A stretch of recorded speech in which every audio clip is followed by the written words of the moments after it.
La primera pregunta era acerca del aumento poblacional en el mundo, el aumento exponencial de la población mundial vinculado con el tema de los refugiados y las migraciones, y si hay algún vínculo entre ellos. Yo creo que esta pregunta es muy importante porque va a la raíz del problema.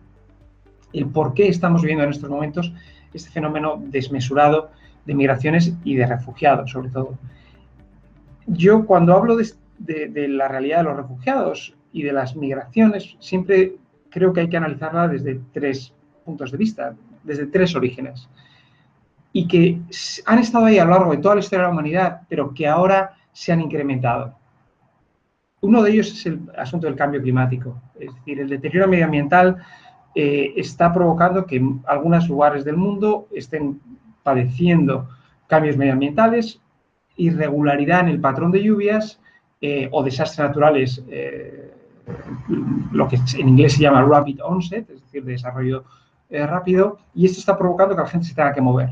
Lo que estamos viendo hoy, y estoy hablando de abril de 2017, es la mayor crisis humanitaria en décadas debido precisamente parcialmente a la realidad del cambio climático. Menos lluvias, una situación medioambiental más grave en diferentes países del mundo, en Yemen, en Sudán del Sur, en Somalia, en Nigeria, en diferentes lugares del mundo. Entonces, ese es un primer elemento. Y ese es un elemento que no va a disminuir, sino va a crecer, ya lo sabemos.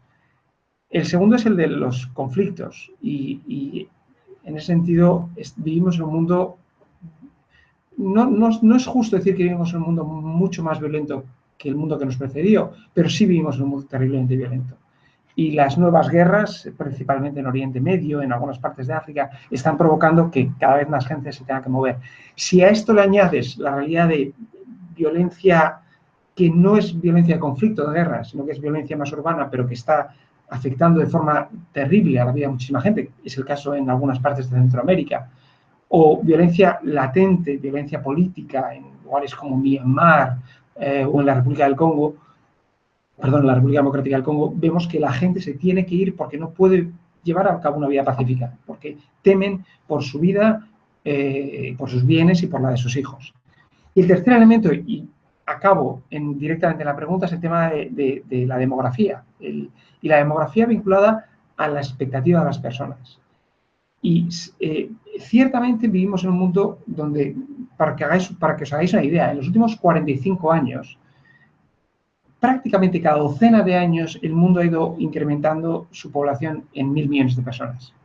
Claro, estas son unas cifras que nos cuesta comprender, pero que no tienen precedente en la historia de la humanidad. Vivimos en un mundo muchísimo más poblado.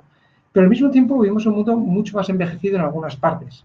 Ciertamente es el caso de Europa, ciertamente es el caso de Japón.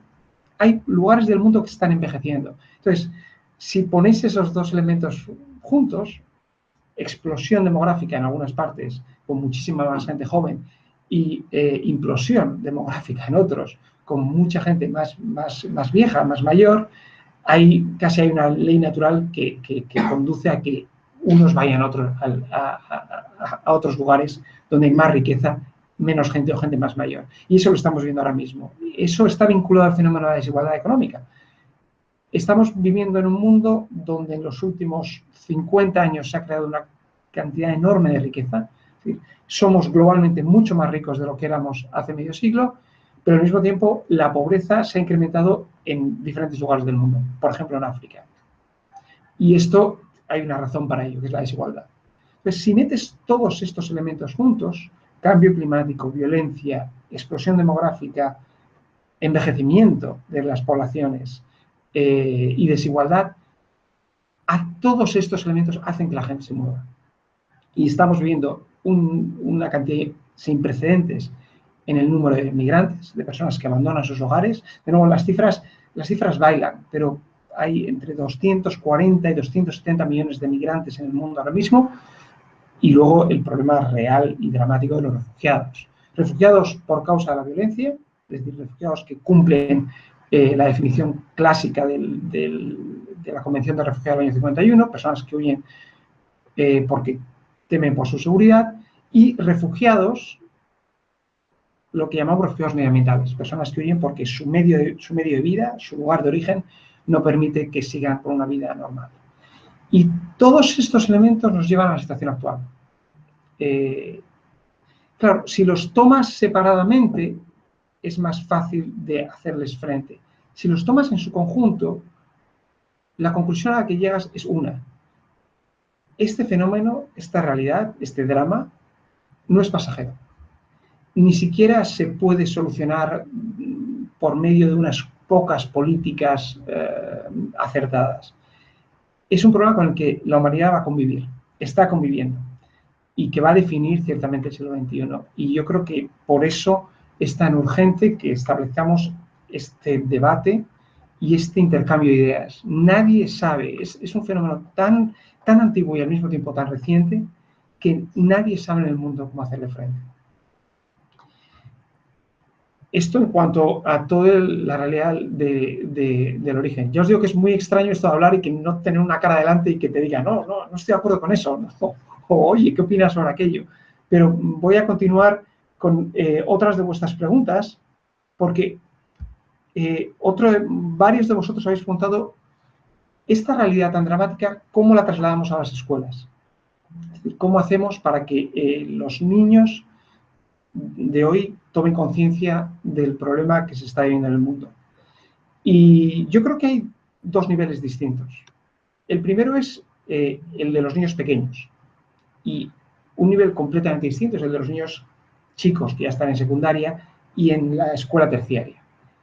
Y ahí yo pienso que todas las personas involucradas en la educación, incluyo sociedad civil, organizaciones como escuelas, todo el mundo que esté preocupado por la realidad actual y que tenga acceso a lugares donde se ofrece educación, yo creo que hay que lanzar una ofensiva. No se me ocurre ponerlo en otros términos. Pero os pongo el ejemplo. Durante décadas sabemos que la educación cívica es una parte integral, necesaria, de la educación de un niño. Entonces, a los niños se les enseña higiene, se les enseña cómo andar por la calle y a cruzar un paso de cebra o a no cruzar cuando hay un semáforo. Es decir, la educación cívica para nosotros, el cómo un niño se relaciona con su entorno inmediato, el que no debes quitarle a otro niño el juguete, el que tienes que compartir. Todo esto, para todos nosotros, es una parte esencial de la educación de un crío. Yo creo que el mundo actual exige que demos una vuelta de tuerca a ese razonamiento.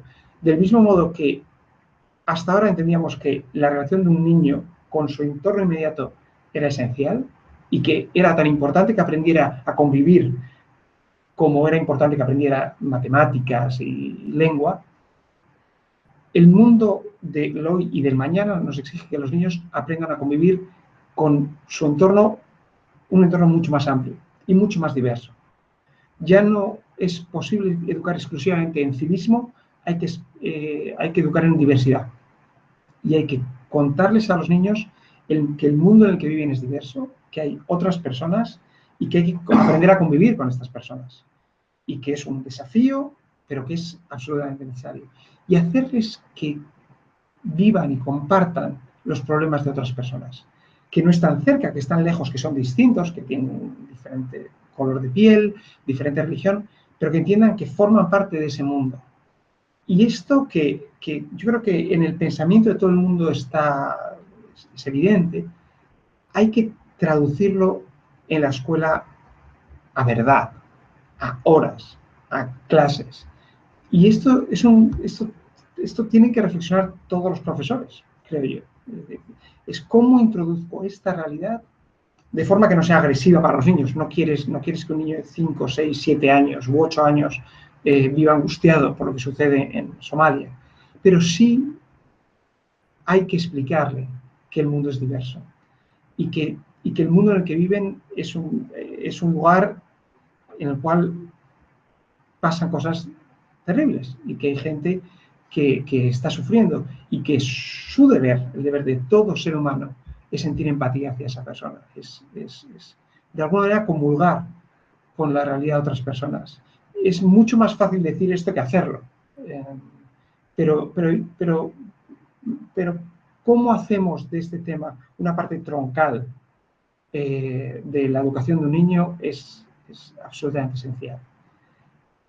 La segunda parte para mí es igualmente importante, si no más, y es qué pasa con los niños de 14, 15, 16, 17, 18, 19 años, 20 años. Y a mí me parece fascinante que un chico que está acabando la secundaria, tiene 17 años, 16, 17 años, a menudo sepa más, por lo menos en Europa, pero conoce con más detalle y es capaz de explicarte mejor la realidad del Renacimiento en Florencia, quiénes eran los actores, qué era lo que se creaba, que lo que está pasando hoy en Afganistán o en Sudán del Sur. Y esto, a mí me parece que hay algo radicalmente equivocado en esto. Cuidado, sé que muchos de vosotros sois profesores y yo amo la Florencia del Renacimiento y creo que es imprescindible que los niños sepan, que los chicos sepan acerca de las bellezas del arte renacentista. Hay que saber arte, hay que saber literatura, hay que saber historia, pero también tienen que saber lo que sucede en el mundo de hoy. Por un motivo, porque estamos pidiéndole a unos chicos que tienen 17 años que dentro de 3 meses, 4 meses, 5 meses, depositen un voto en una urna eligiendo a un candidato y ese candidato va a tomar decisiones que van a impactar en la vida de gente que vive dentro del país y fuera del país. Temas como el cambio climático, como las migraciones, son temas que nos afectan a todos. Y si no sabes cuál es la realidad fuera de tus fronteras, ¿cómo eres capaz de discernir cuál es el candidato, cuál es el político que puede ayudar mejor a que los problemas globales se solucionen? Y para mí ese sí que es un desafío enorme. ¿Cómo introducimos la realidad del mundo, la realidad de los refugiados? Sobre todo la realidad de los refugiados porque son los que están sufriendo más. En ese edificio de plantas que es el planeta Tierra, los que están ahora mismo en el sótano son los refugiados. Esos 63,5 millones de seres humanos que han tenido que huir de sus casas por causa de la violencia. Y esos muchos millones más que han tenido que huir por desastres naturales.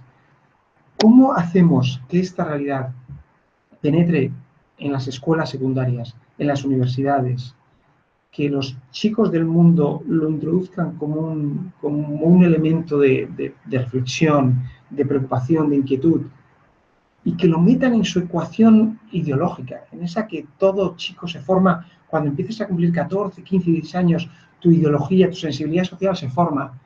¿Cómo conseguir que personas que viven lejos muchas veces entren en esa ecuación? Para mí es un desafío y al mismo tiempo una necesidad. Y ahí es donde creo que tenemos que ser más creativos. Voy a ser muy sincero, yo creo que las personas de mi edad y mayores, y esto lo comentaba con los amigos de escuelas antes de ayer, yo creo que, no quiero ser exagerado, pero casi estamos perdidos para la causa, es demasiado tarde. Ya tenemos nuestros mundos construidos. Tenemos que insistir, tenemos que empujar y aporrear puertas y conciencias, pero donde el cambio real se puede producir es en esos chicos jóvenes. Sobre todo que miren al mundo de una forma distinta.